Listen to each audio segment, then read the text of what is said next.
Hello and welcome to our latest in the University of St Andrews Saints Talk series. My name's Stephen Gethins of the School of International Relations here at the University of St Andrews, and we're continuing our Saints Talk series at the university, continuing some of the interaction that we had over lockdown. And although things are obviously starting to open up, thankfully, this was an innovation that came about during that period, and it allows us to have these events to talk to each other. And I've been really pleased that we're joined by people from friends of the university from around the world. And today's talk is timely and I think it's going to be really interesting. Today's talk comes from Professor Phillips O'Brien, one of my colleagues at the School of International Relations at the University of St Andrews. Phil is Director of the Institute for the Study of War and Strategy, and is also co-director for the recently founded Scottish Council on Global Affairs as well. And today, and this could not be more timely, Phil is going to talk to us about the ongoing war in Ukraine, of Russia's war of aggression in Ukraine. Now, before I turn to Phil with the first questions, what I'm going to say to everybody is this is interactive. We've got an hour of Phil's time today. Please feel free to send in your questions, which you can message in, and we'll try and pick up as many of those as possible. You can either put your name to them, or please feel free to put them in anonymously as well. We do have people joining us from around the world, and we will treat those questions in confidence where you want us to. Phil, I'm going to ask you, just to get us going, a lot of people will have been following you on Twitter, and if you're not, please go and follow Phil on Twitter with some really interesting insights, and actually being quite ahead of the game on some of his insights from day one of this horrible conflict. Phil, can you just tell us a little bit about where are we now in this conflict? What's happening? Yeah. Just give us an overview. Thank you. Yeah, it's really interesting. We're in all wars, horrible phases, but in many ways we're in a particularly horrible phase right now, because we're in what we'd call, you might look at it as the second phase of the war, a bit of a wastage phase. The first phase of the war was and we can go back and talk more about that later, but the first phase would have been the phase where Russia had the unlimited expectations. They're going to conquer Ukraine and take over all of Ukraine. That comes to an end after a month, when I think the reality of what Russia had unleashed on itself in Ukraine became clear, and we entered another phase, which is the phase we're in now, which is sort of the phase of limited Russian objectives, where they're trying to consolidate as much as they can in the southern and eastern parts of Ukraine. What that means is, at least for now, they've given up any idea of conquering Ukraine.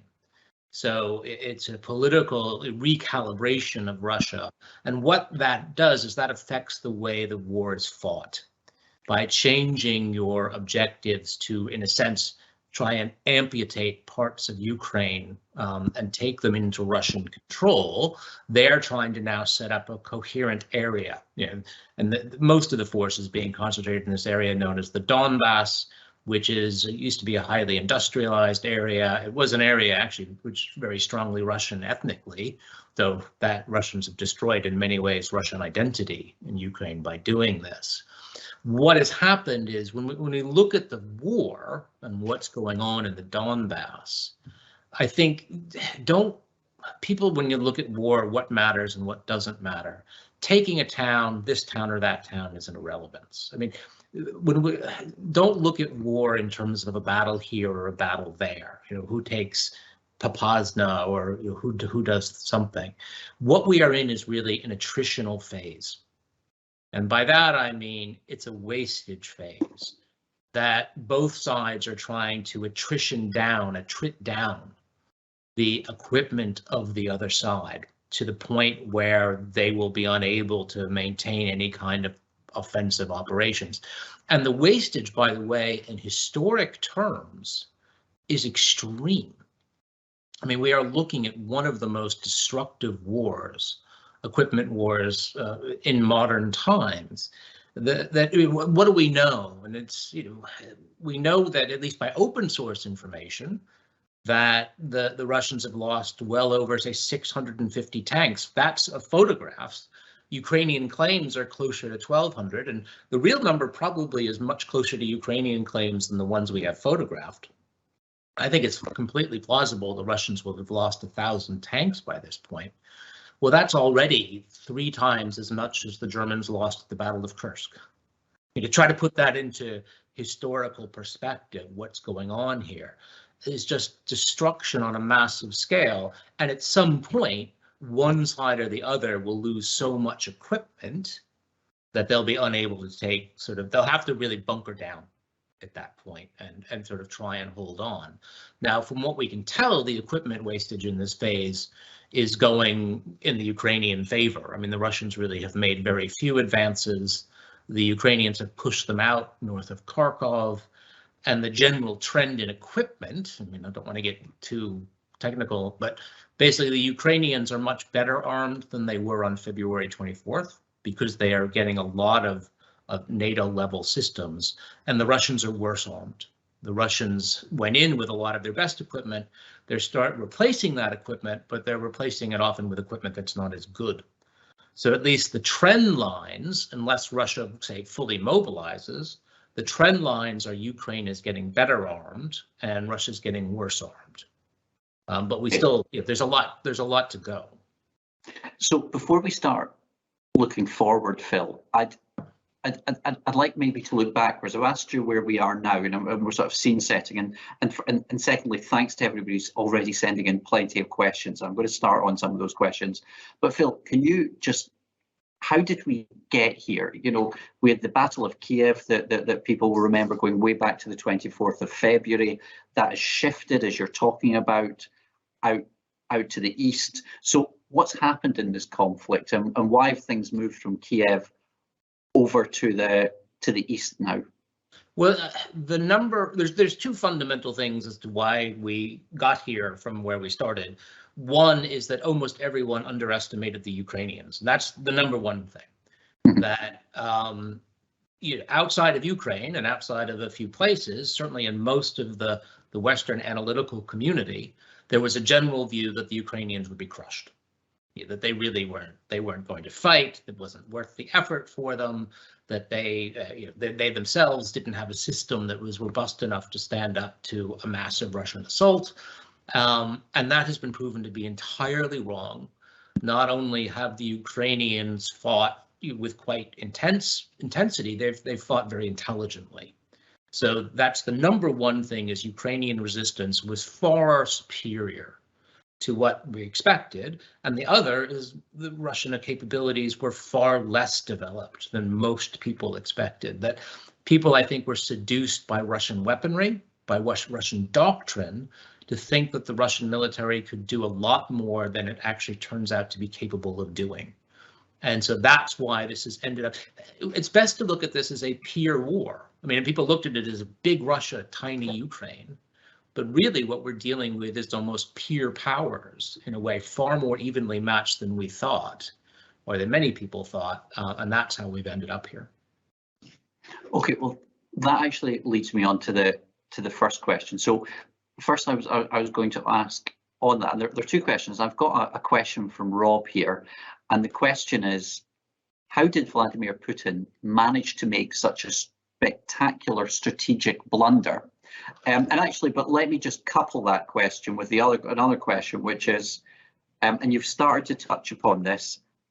So why did Vladimir Putin make such a big strategic blunder? But similarly, why did so many analysts, not least in the West, who thought that the Ukrainians would fold quite quickly, how did they get this so wrong? So there are sort of 2 sides to the same coin here. And this is a really interesting question as we try and analyze this going forward.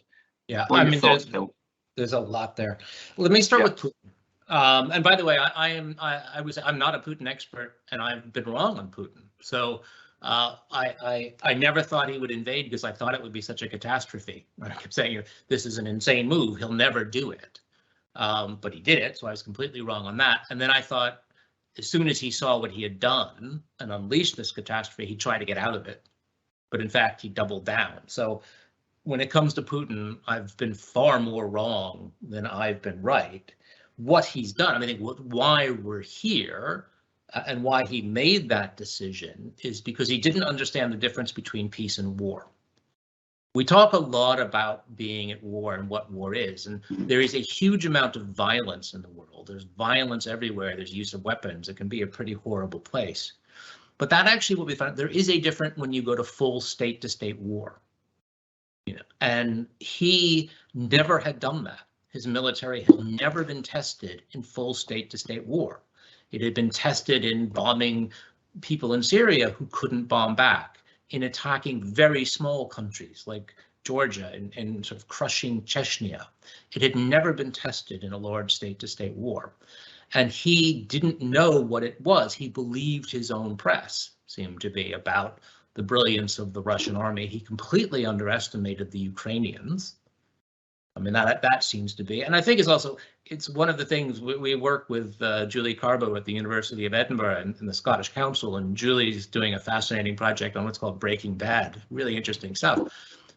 That basically, the longer you're in power, the more rigid you become, the less willing to sort of look at things from a flexible perspective. And I think we see in Putin that basically he became a dictator and he just believed himself. And the most extraordinary tableau before the war started was when he humiliated his advisors in public on television.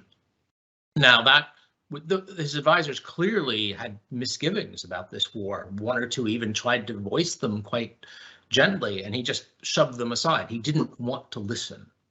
So he's responsible. And by the way, as a blunder, this is probably the greatest strategic blunder of certainly the post-Cold War period. I can't imagine a move that has backfired so quickly and so spectacularly.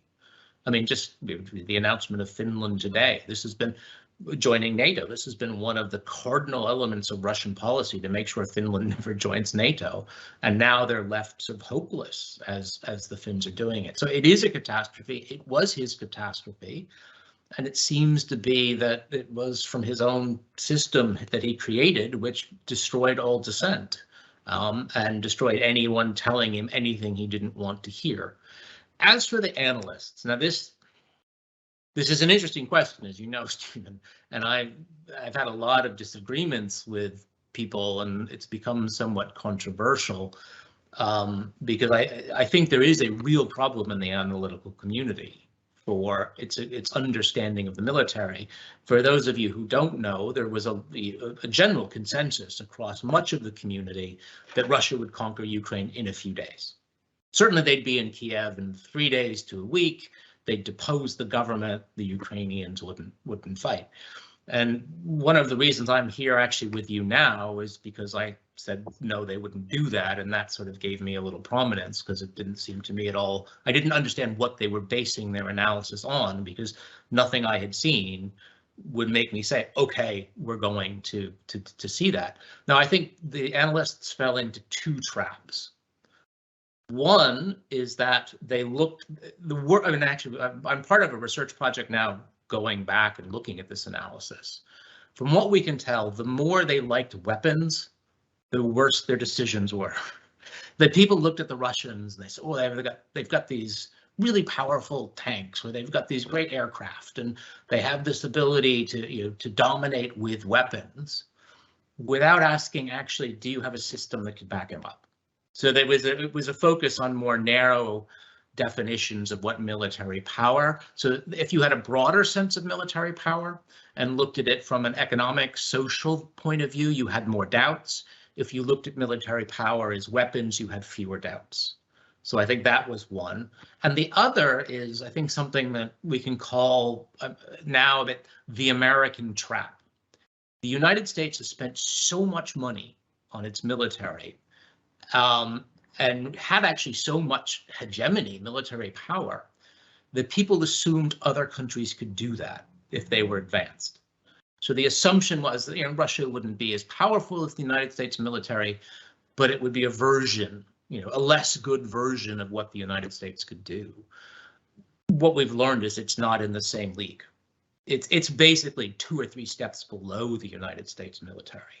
And unfortunately, it was, I think we assumed, or many people assumed, they could do certain things that the US military can do quite easily in terms of logistics, in terms of complex systems operations, and the Russians are nowhere capable of doing that.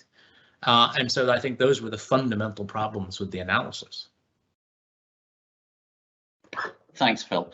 I've got a lot of questions coming in. The stuff on analysis is really interesting, and I think this will be something that will govern how we look at this in the future. And there's a lot to learn from in there. And obviously, a lot of people were interested in some of those calls that you took early on. Let me, for a moment, I want to come back to where we got it wrong with Ukrainians and their ability to fight. But I've got a lot of questions coming in on Russia. So let me ask you a couple of questions, and I know you've touched upon this in your Twitter feed. Mobilization, Phil. I've got a question in here. The question in, even in the case of full mobilization, would the Russians have equipment to prolong the war for a long time? A really good question there. So yeah. What do you think? I've got some more thanks. So I'm going to say thanks so much, everybody. I've got so many great questions. I'm going to try to get through as many of them as possible. So mobilization. Well, first of all, mobilization is one of the, but sometimes people, I think, don't understand words that they use. And I'm not saying that analysts misunderstood it, but when people said, oh, Putin might call for mobilization on May 9th, that was the mobilization is an extraordinary step if you're going to mobilize your society. In the Second World War, it often takes, it doesn't begin in 1939 with full mobilization. It takes often 6-10 months before you get to the point where you start it. If Russia's going to go to full mobilization, it's going to have to call up a lot of conscripts. It's going to have to train them. It's going to have to equip them. By the way, it takes almost from the moment you start mobilization till this moment you start getting well-trained and equipped troops is often about a year. That's not about, maybe they could rush it and get it done in 9 months, but the troops wouldn't be well trained and they certainly wouldn't be terribly well equipped. And yet it also causes massive societal disruption. If Putin turns around and calls for mobilization, he's basically saying, I screwed up. We're losing this war.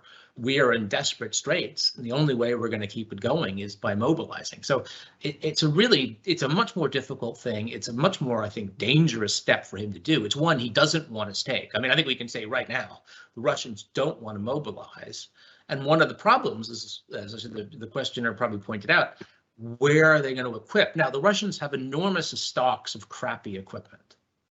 They do. I mean, they have 10,000 tanks, people would say, but probably all the ones that are now left are old and not very good, and they're only making a few hundred a year.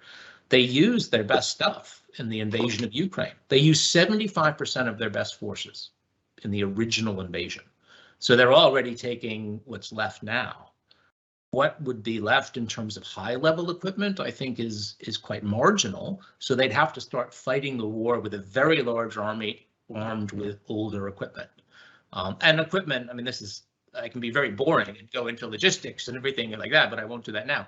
But they've had real logistical problems. Clearly, they weren't maintaining their equipment. Real problems in basic maintenance, from everything from tires to fuel seals. And this stuff that's been sitting around in Russian warehouses for 10, 20, sometimes 30 years is probably not going to just rev on up and go to war.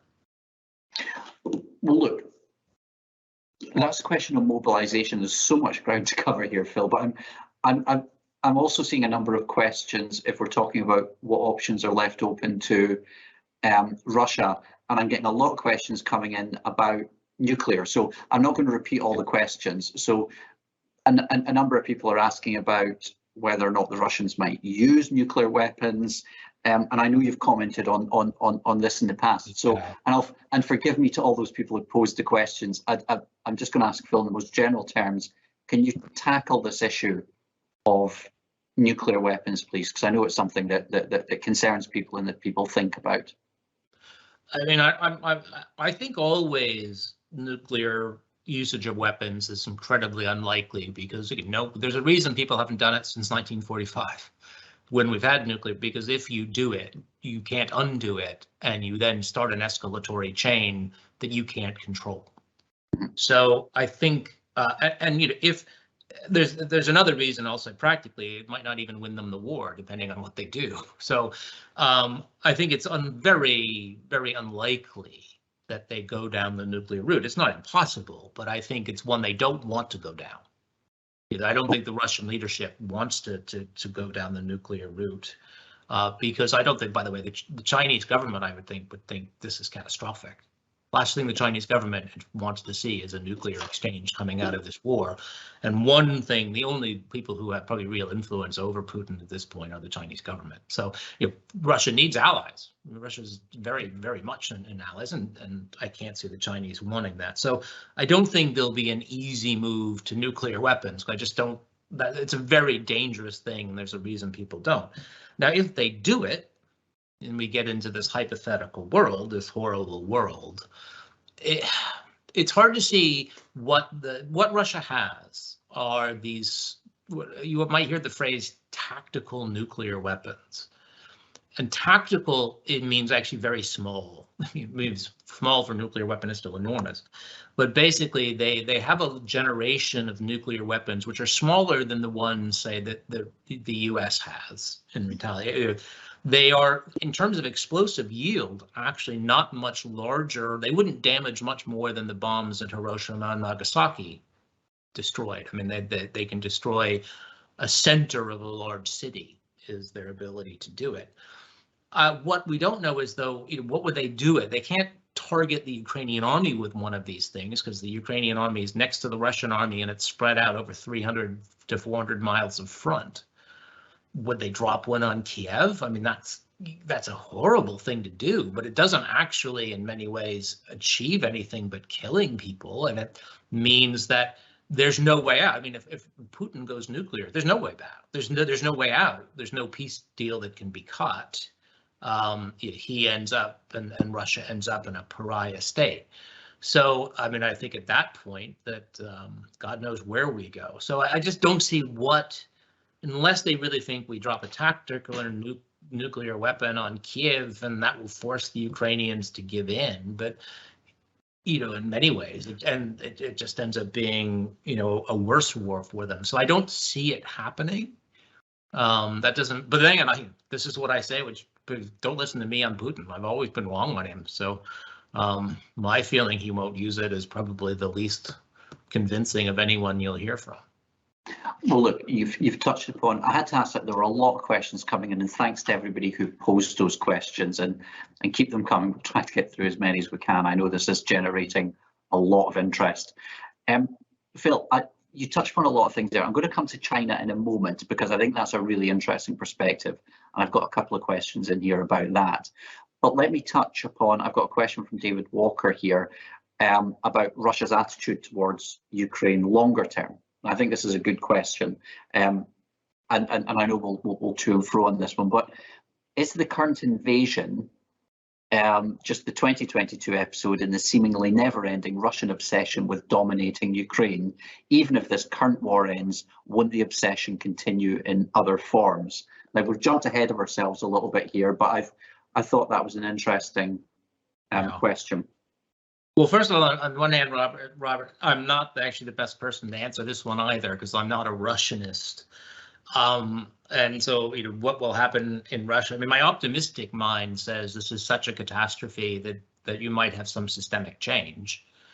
And certainly, so the young Russian students I've met at St. Andrews over the years are the kind of people you would like running a country. That if this war is so horrible and such a disaster for Russia that a new generation of Russians can come to the fore, then maybe you can have a change. So that's my optimistic head, but I mean, optimism is never really always the way you want to generally assume things will go. I think the issue that they're going to have is that Russia has been shown to be far weaker than people expected. I mean, right now, it's actually hanging on by its fingertips against the Ukrainian army. This is what was considered the second or third largest army in the world, one of the most advanced armies in the world. And by the way, the only source of real Russian power is military. When you look at Russia, people say, oh, it's a superpower. It's not. It hasn't been a superpower for 50 years. What Russia is a very sort of gradated power. it's a nuclear superpower. I think that's what we get. It's a nuclear superpower.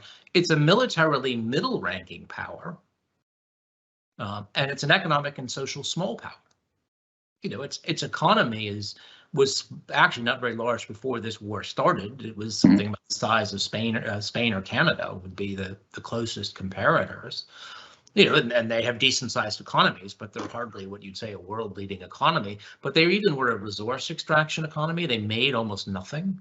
You know, it's that they didn't have the ability to manufacture a lot of their high-tech weaponry without massive imports of technology, because they don't have the technologically productive base. The story that's coming out today is they're basically having to take microchips from dishwashers and fridges now to try and repurpose into their military weapons. So the war has shown that Russia is so weak relatively and is so damaged that it will be, when this war ends, I think it's going to have to lick its wounds for a while. And my optimistic mind says what comes out of this is maybe not Ukraine and NATO, but Ukraine is becoming a member of the European Union. And actually, if Ukraine gets into the European Union, which I'm one of those who thinks it will, that also makes it almost uninvadable again.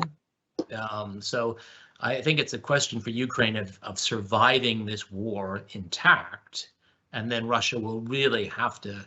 This is a humiliating result so far for Russia, and the idea that for at least 10 years they'll be able to do anything is probably not right, but who knows?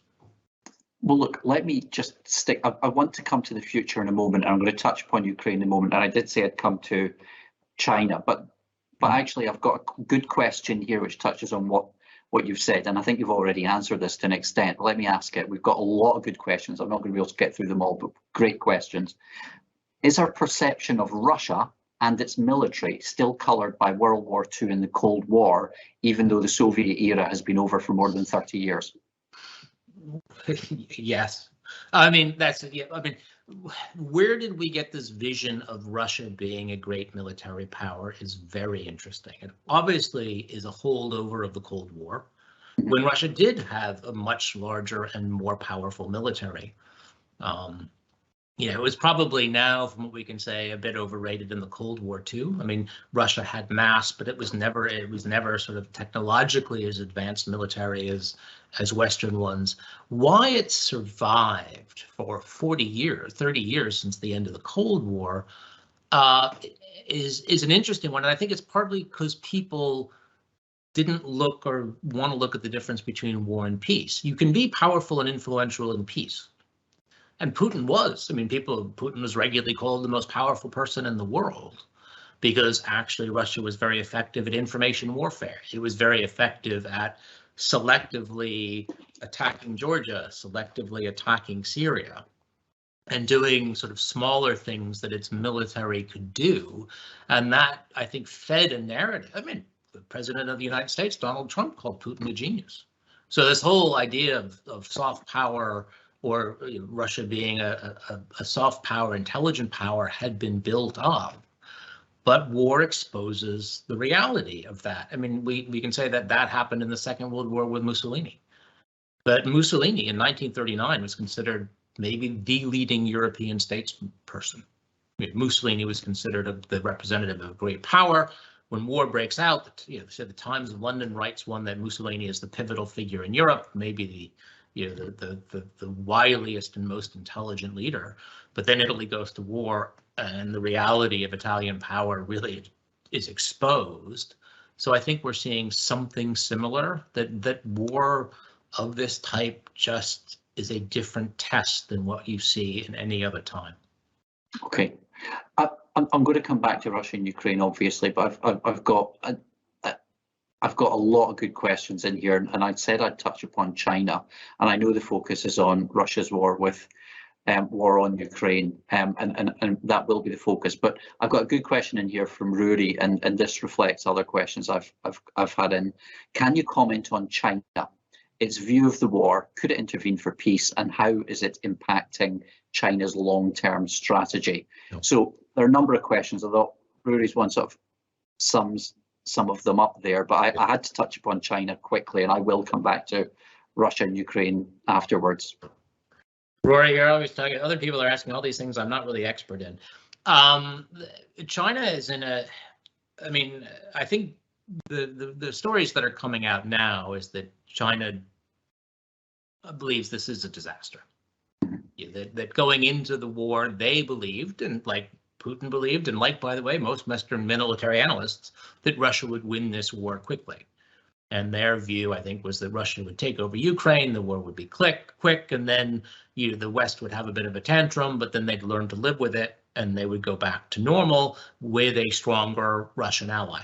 That you don't declare Russia and Putin your forever friend, thinking this is going to happen, because right now their forever friend is, I think, in a position that they find, I mean, embarrassing is the word that's being used now. They don't feel they can abandon Putin and Russia because they've invested a great deal in that friendship, and they don't want to get the idea that they just are cutting and running. On the other hand, there's no positives for this war. This war for China has no positives. That it's actually reinvigorated the NATO alliance. It's brought, it's leading to, if you're saying in a geopolitical sense, what is happening is Europe is beginning to spend more on its military, and what it will probably do in the long run is accelerate the American move of military force to the Pacific, because Europe's going to be playing a larger role if everyone keeps increasing spending like they are, with Russia being shown to be that weak. Actually, when this war is over, it will allow a transfer of more American force.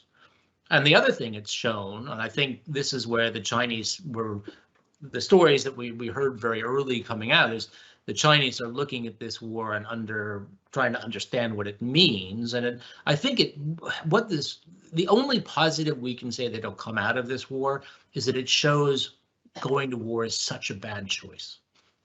Going to war is really dangerous, and is really, you lose control. Vladimir Putin thought he had control, and he did until February 24th. The second he went to war, he lost control over the outcome. And all of a sudden, the Ukrainians had a say.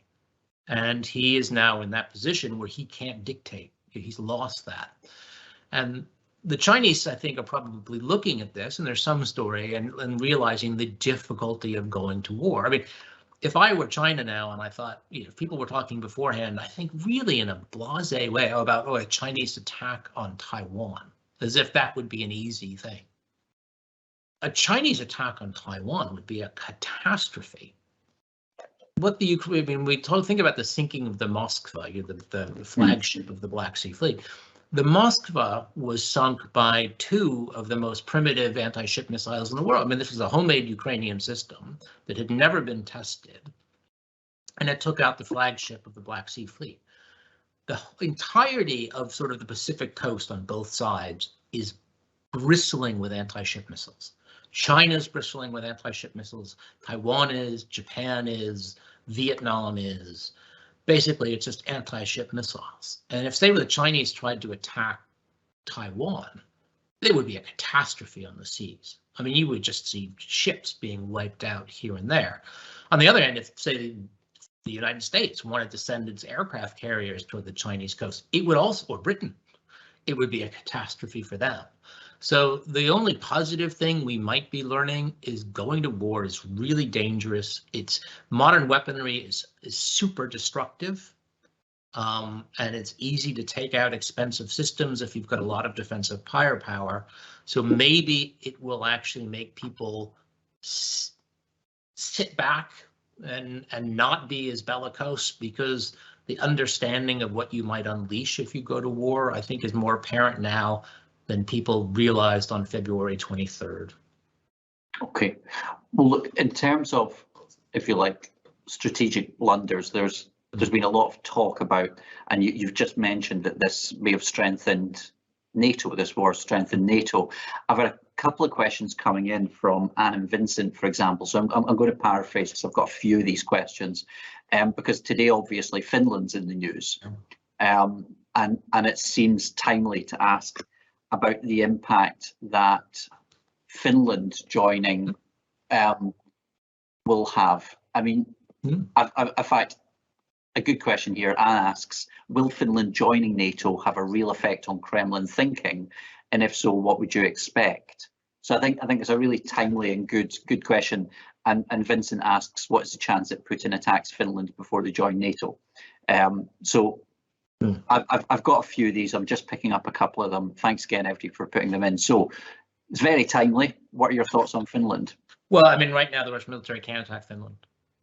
I mean, Russia would lose if Russia attacked. I mean, unless they nuked Finland, which they're not going to do. If the Russian military attacked Finland, probably the Finns would take St. Petersburg in a few days, because the Russian military has almost nothing left to defend the Finnish border. So I don't think, I mean, that's why Finland's doing it now. Finland is realizing this is the catastrophe that Putin's unleashed. What he's done, he's made it clear that Russia is a threat existentially to Finland, but is actually way too weak now to fulfill that threat. So Finland has this window. Why Finland never did it in the past is because it was never thought of worth the risk. I mean, why take this kind of risk with Russia on your border when Russia's really strong? Finland's doing it now because Russia looks really weak. It looks weak enough that they can do it without Russia doing anything, and I think they're gambling correctly on that. That there's just nothing Russia can do to stop Finland from making this move. So I think that's sort of the overall. I wouldn't worry about a Russian conventional attack on Finland because they simply don't have the forces. Again, I can't believe he'd go nuclear about it, but that would be the only option if they wanted to do anything, and I don't think they would. As for what it means, I think it is geopolitically, in terms of Europe, extremely important. In many ways, it means we are now in the end of the 1945 period. Yeah, okay. There was a certain assumption still remaining from post-45 world that Finland was a certain thing. It's whether Sweden might go, so that you've ended up with basically then all of Europe outside of Russia, or almost all of Europe. Serbia won't be in it, Austria, but at this point, almost all of Europe will be in NATO outside of Russia and a few smaller countries. And in fact, Ukraine wants to be in NATO. And other countries want to be in NATO. So NATO's European wing will actually, in many ways, become more powerful in Europe, and particularly if America starts to move itself to the Pacific. So I don't think we can underrate its importance. It does also mean that you are ending up with about 1,000. The border between Finland and Russia is enormous. So you end up with another 1,000 miles of militarized border between NATO and Finland, which will be something to consider going forward. But it is, again, it's a geopolitical catastrophe for Russia, but there's nothing they can do about it now. Okay, I'm just, and everybody, thanks so much for these questions. And I take that point of strategy. I'm going to move back and talk about Ukraine a wee bit, Ukraine itself. Let's go back to the start of the war. And I've got a really good question here about intelligence sharing. So going back, sorry, and we're trying to cover as much ground as we can. There's so much to talk about here. I've got a question from Tyler. It's a good one. So we're going right back to the start of the war. And he asks, can you comment on the unprecedented level of intelligence made public in the lead up to this conflict? Its role in preventing Russia from muddying the waters, in keeping with their past efforts, and the implications for future conflicts. I think that's a really interesting question. Sorry to roll back there, but if we go back to February and all that Western intelligence that was just put out in the open there, and I remember speaking to officials privately about this who were astonished this hadn't happened before, that level of intelligence being put out there. I'm wondering if you can comment on that, and then I'll talk about the Ukrainians, and I think this has got important implications in terms of finance, disinformation, and all these other parts of the conflict. We'll start. Thanks, Tyler, for that. I mean, it's both in many ways one of the most successful, but of course also one of the least successful intelligence operations. I think we have to balance it. The intelligence pressure by releasing the information about what Russia was going to do was terribly effective. I mean, it basically forced Putin to invade. Probably there could be no pretext. He couldn't come up with any false flag that says, we're doing it because the Ukrainians attacked us. because all of this had been, look, let's show you the Russian buildup. We know they're going to attack. They're really going to attack. And what it means is when the attack comes, it could be nothing but Russian aggression. There could be no reason for it. And that way, I think it was extremely effective in drawing a sort of clear blue line between war and not war, and sort of forcing what we have. On the other hand, the intelligence was very poorly analyzed because the intelligence services all thought Ukraine would crack.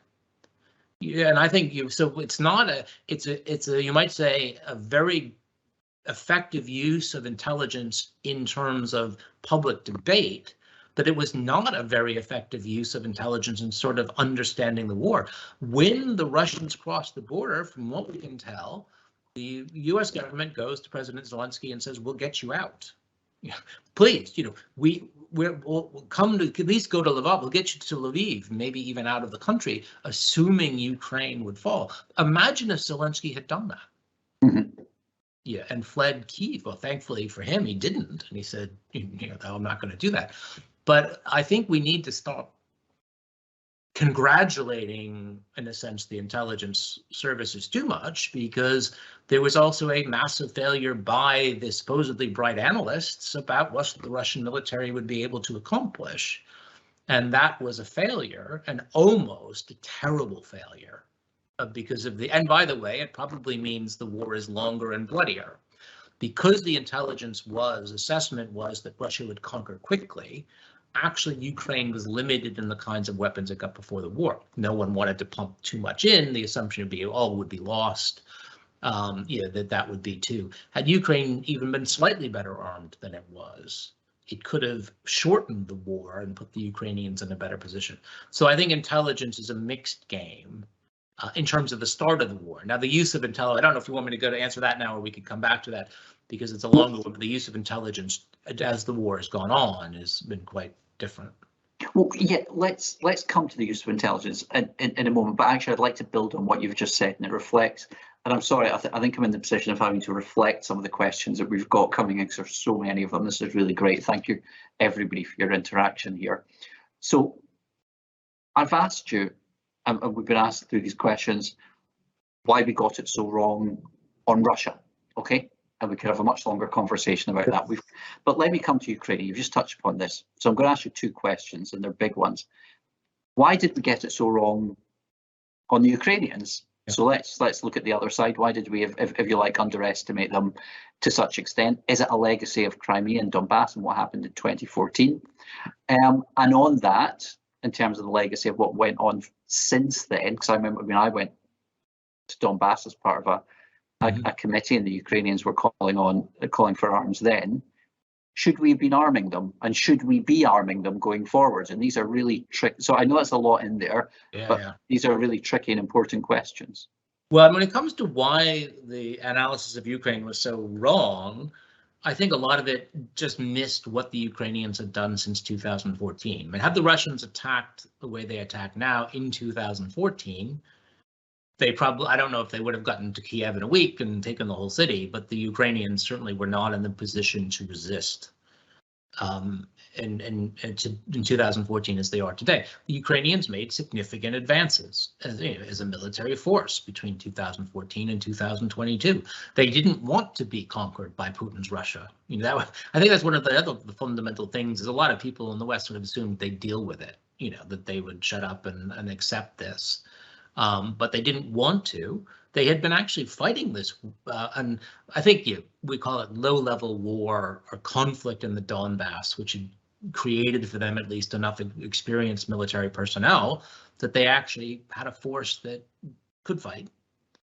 So I think a lot of the changes from 2014 to today were simply greater than many people expected. And certainly in the much greater than the analytical community.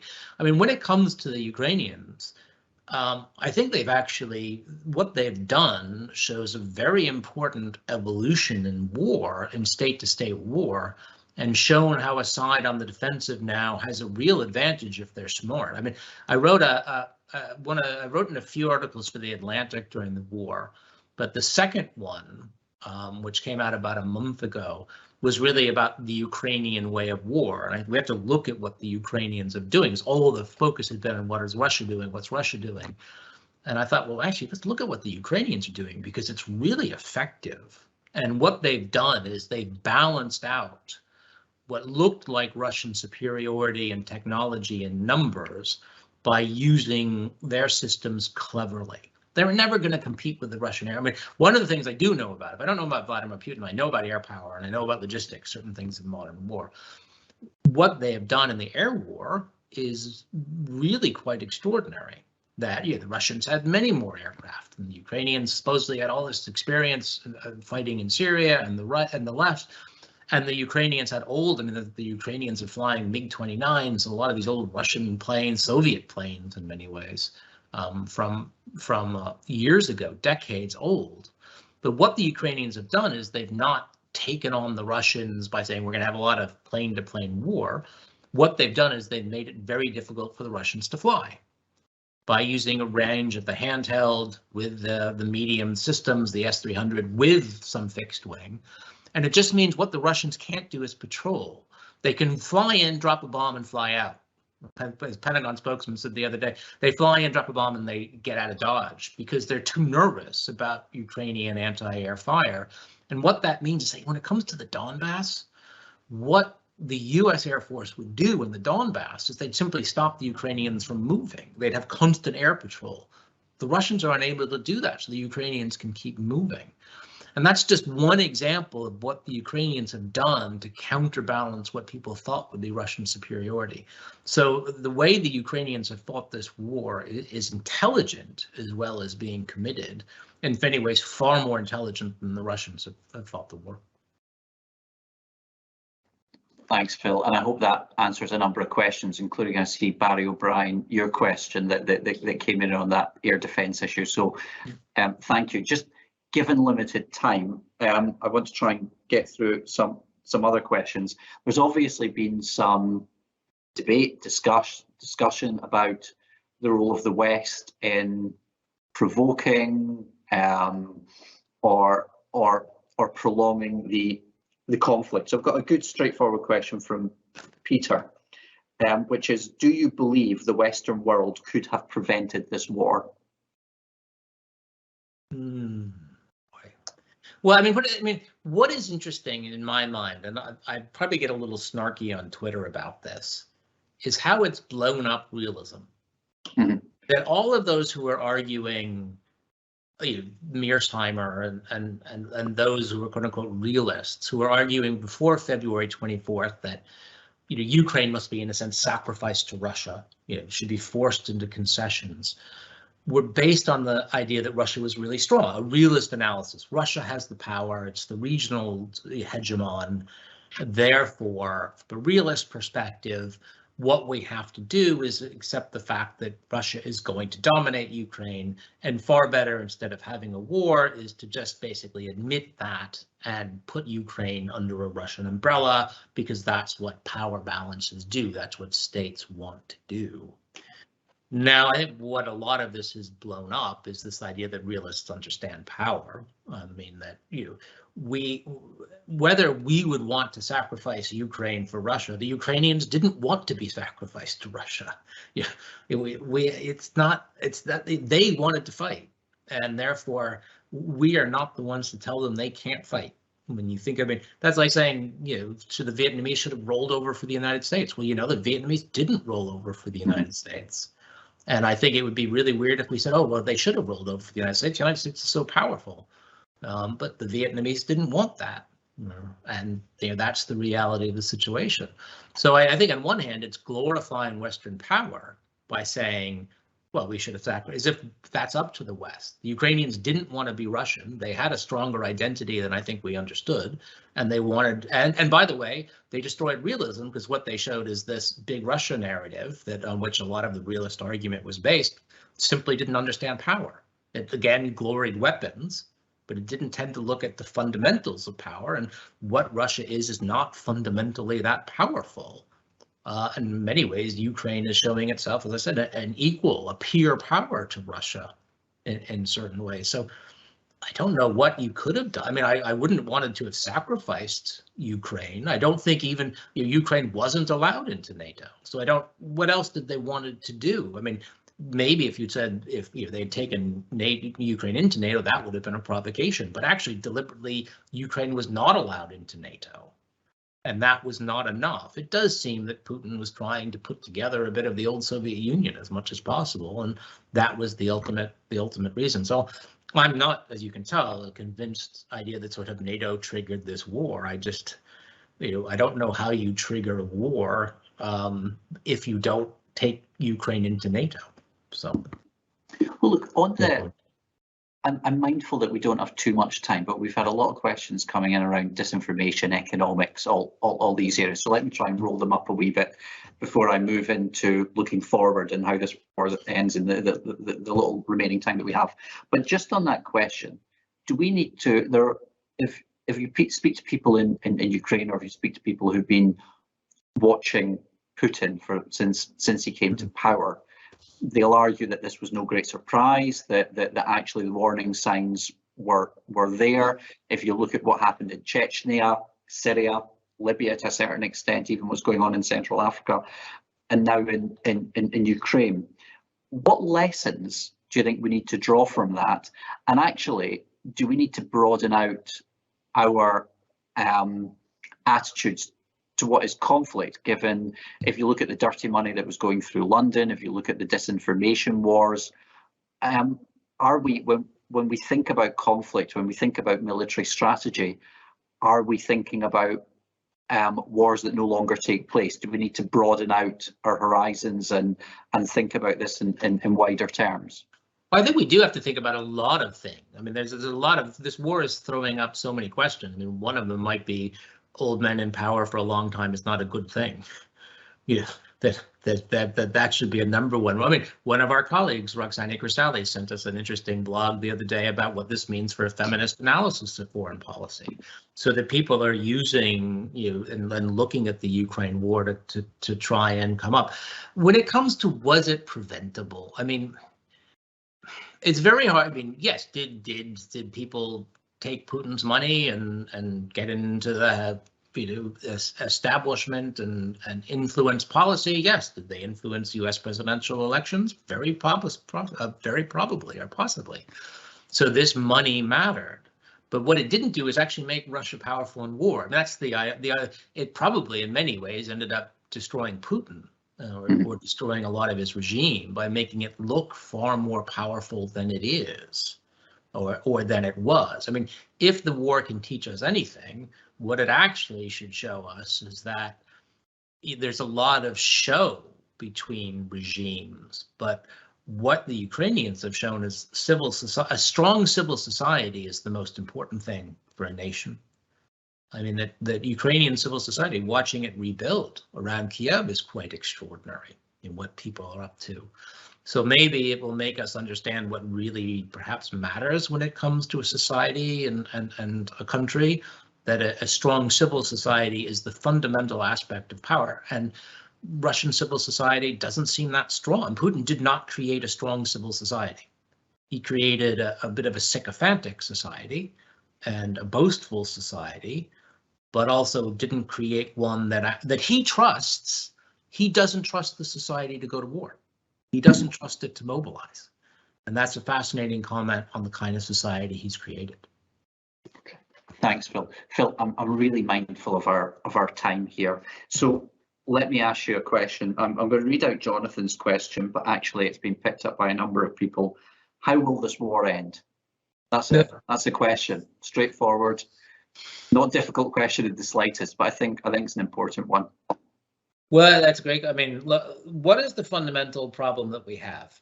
And the fundamental problem we have is that Russia cannot conquer Ukraine, but also Ukraine cannot conquer Russia. Yeah. In which case, whatever happens, there's going to have to be a peace treaty. Yeah, and the difficulty we have are what are the contours of that peace treaty going to be? I think sadly, it's too early in the war to know what the contours of that. We're going to have one more phase at least. If this is now, we're in the second phase of the Russians having dialed down and gone to the Donbass in the south and the east. That phase is probably going to end soon as the Russians lose the ability to go forward. And then we're going to have a phase where the Ukrainians are probably going to try and take some things back. Now, that will not be easy because we Ukrainians have had the advantage so far of fighting on the defensive. The Russians have had to come forward, and the Ukrainians have done a lot. For the Ukrainians to attack a well-armed Russian army might not be as easy.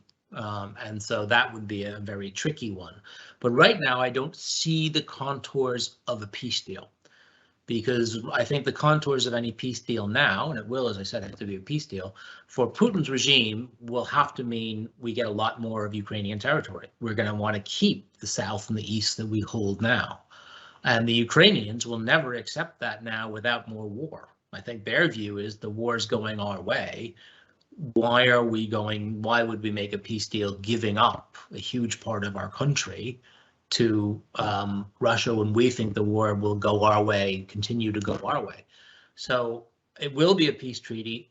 Sadly, as I say, I think it's far too early in the war to get to the point, because both sides now, there's no way to reconcile the interests of what the two sides want. So we'll need more war to reveal. I mean, what war does is it doesn't cause as much as it reveals. And an ongoing war will reveal actually the balance of power between the two sides. And it's, I think, whether the Russians can try and hold on to these gains.